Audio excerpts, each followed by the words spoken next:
Olá, bem-vinda Brasil Hispana! Meu nome é Marília. Hoje nós vamos conversar sobre Francisco Pizarro e como conquistou o Império Inca. A gente, quando fala de lenda negra espanhola, muitos não conhecem. Eu vou deixar na descrição do vídeo e vou deixar na tela final, tem um vídeo que fala sobre o conceito de lenda negra. Mas a lenda negra ela é uma campanha anti-espanhola e anticatólica promovida pela Inglaterra para enfraquecer o Império Espanhol. A Inglaterra não conseguiu vencer a Espanha pelas armas, mas conseguiu vencer pela propaganda. O governo inglês ele pagava intelectuais para que eles pudessem difamar a Espanha e o processo de conquista espanhola. A Espanha não se defendeu, subestimou essa arma e pouco a pouco seu império foi enfraquecido. Essa campanha, essa lenda negra, ela já dura mais de 4 séculos e perdura até os dias de hoje. Então, hora da verdade, vamos desmistificar o processo de conquista do Império Inca e trazer à luz a verdade, desmistificando a lenda negra. Vem comigo!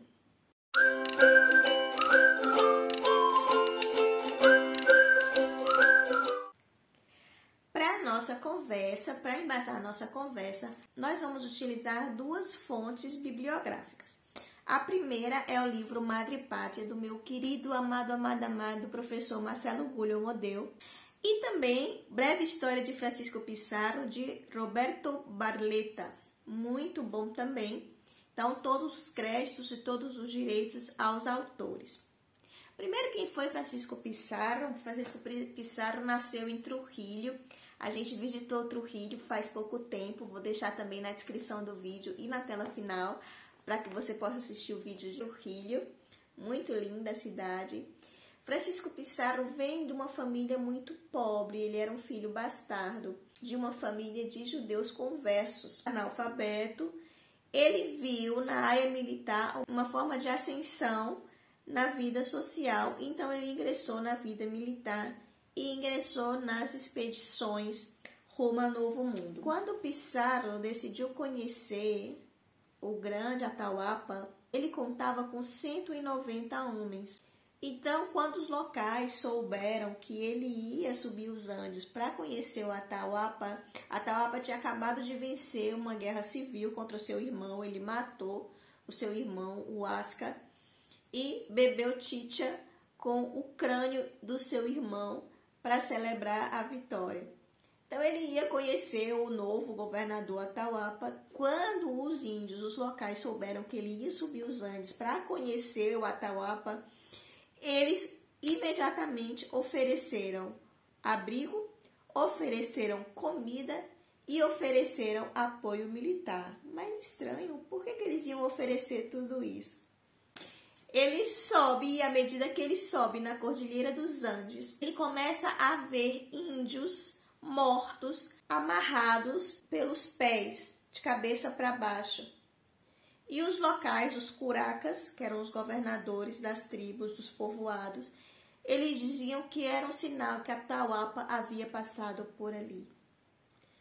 Mas quem foi Atahualpa e quem foi o Império Inca? O Império Inca conquistou tudo que nós conhecemos como Equador, Peru, Bolívia, não toda aquela zona. E onde ele passava, e as populações que não queriam se submeter ao Império Inca, era castigado duramente. Eles arrancavam as peles das pessoas que não queriam se submeter ao imperialismo Inca e faziam tambores com essas peles. E ele falava, você está vendo esse tambor que você está batendo? Esse tambor é a barriga do seu pai. E você vai bater esse tambor sempre para se lembrar de nunca se rebelar contra o Império Inca. As mulheres não tinham melhor sorte, as mulheres eram constantemente violentadas e as mais jovens eram levadas para o que a gente conhece como um harém, Então, Atahualpa tinha muitíssimas mulheres. Não era porque ele tinha belos olhos, nem um belo sorriso. Elas eram escravas sexuais e eram das tribos vencidas. Antes da chegada de Pizarro, muitas tribos se rebelaram contra o imperialismo inca. Para citar algumas, Acamaras, no que hoje nós conhecemos como a Bolívia, Chachapoyas, no norte do atual Peru, Punaenhos, na ilha de Puná, Caiambis, Octabalos, Caranguis. E todas essas tribos que tentaram se rebelar contra o imperialismo inca, elas recebiam duros castigos. Quando Pizarro decidiu subir nos Andes para conhecer o Atahualpa, ele contava com 190 homens. Os homens do Império Inca eram 200.000 soldados bem treinados que já haviam conquistado todo o território de norte a sul e conheciam o território como a palma da sua mão. Mas nesse percurso ele conseguiu aliados. Estava ao lado de Pizarro 30 caciques, entre eles algumas tribos: Huancas, Chancas, Chachapoyas, Huaylas e Canharis. Segundo o historiador Efraim Trelles, a conquista do Peru foi um assunto de índios. Índio atacando Cusco, índios defendendo Cusco, índio atacando Lima e índios defendendo Lima. Foi um assunto entre eles. Derrotado o grande Atahualpa, depois de morto, quem sobe para assumir o trono do Filho do Sol? Quem sobe para assumir o trono do grande Atahualpa? Será que foi Pizarro? Quem assumiu foi o índio Tupac Hualpa. Tupac Hualpa, ele é entronizado e ele é seguido por diversos curracas que entregam plumagens para ele em sinal de compromisso de vassalagem ao novo Filho do Sol, Tupac Hualpa.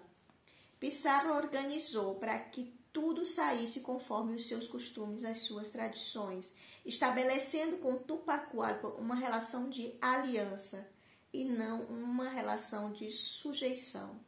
Pela coroa de Castilha, Pizarro ele é denominado governador vitalício e há um cargo muito importante também que a coroa espanhola destinou a um personagem histórico interessante. Ele recebeu o título de protetor dos índios, recebendo um salário de 1.000 ducados anuais e a sua única função era proteger os índios. Um cargo concedido pela coroa espanhola. Então, por que desmistificar a lenda negra é tão importante? Primeiro, para fazer justiça. São 4 séculos de uma história não contada. E o que é mais triste da lenda negra é que os próprios espanhóis acreditaram na mentira dita pelos seus inimigos.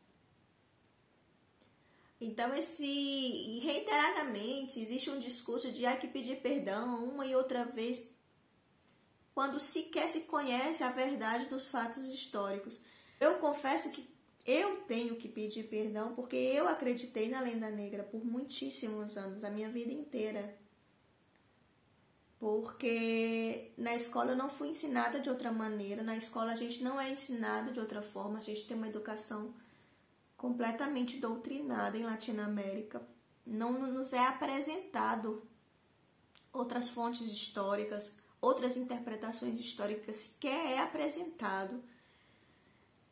E eu só vim descobrir a lenda negra agora, porque eu me permiti ler outras coisas, eu me permiti descobrir outras coisas, porque também a gente tem um vício de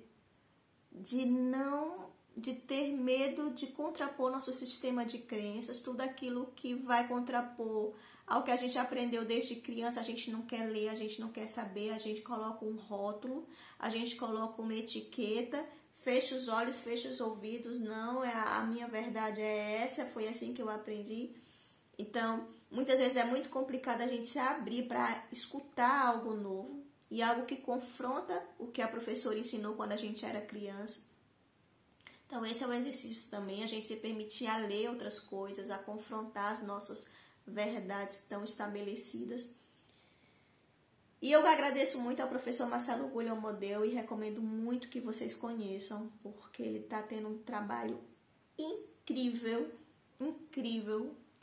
Ele é historiador e politólogo argentino, levando porrada de todo lado. Não estou falando só no sentido simbólico, no sentido literal. O professor Marcelo Gullion foi agredido fisicamente por desmontar a lenda negra, para vocês verem. Porque, claro, é mais fácil culpar a colonização pela pobreza na América Latina. Ninguém quer falar da corrupção que existe em Latinoamérica.